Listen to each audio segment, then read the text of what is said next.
How did you link safety to personality style?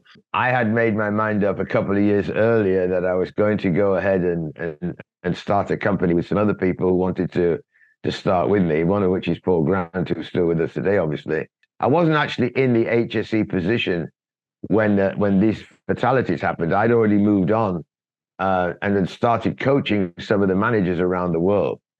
And most of the managers that we had were very technically competent, and some of them always said they'd like a little bit more coaching in terms of their leadership and interpersonal skills.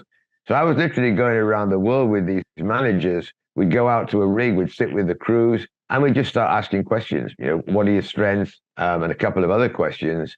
And what I realized very quickly is wherever we were going in the world, I remember being in Abidjan in West Africa, in Thailand, in Australia, the answers were coming out exactly the same, even in the same order.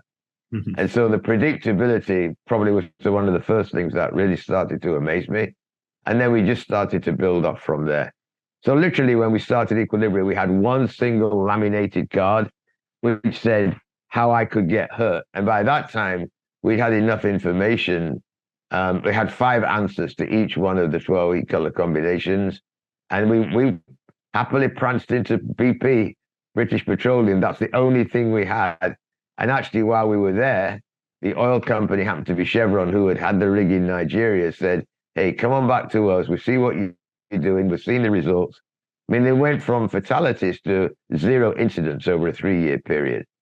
And a new vice president came in who saw what we were doing. He said, I want this on every rig that we work around in the world. And Mark, as you can imagine, it just grew from there. Yeah, that's wonderful.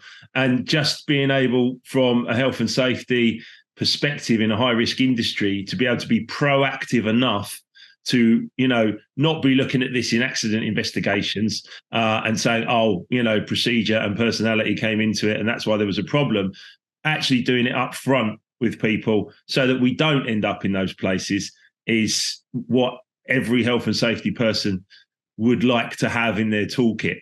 And actually, absolutely, for you to be able to have been doing this for some years in this high risk, industry, I think is fantastic. And as we say, anecdotally and statistically, we can back these discussions up, because it becomes very interesting when you see the improvement opportunities in every single company.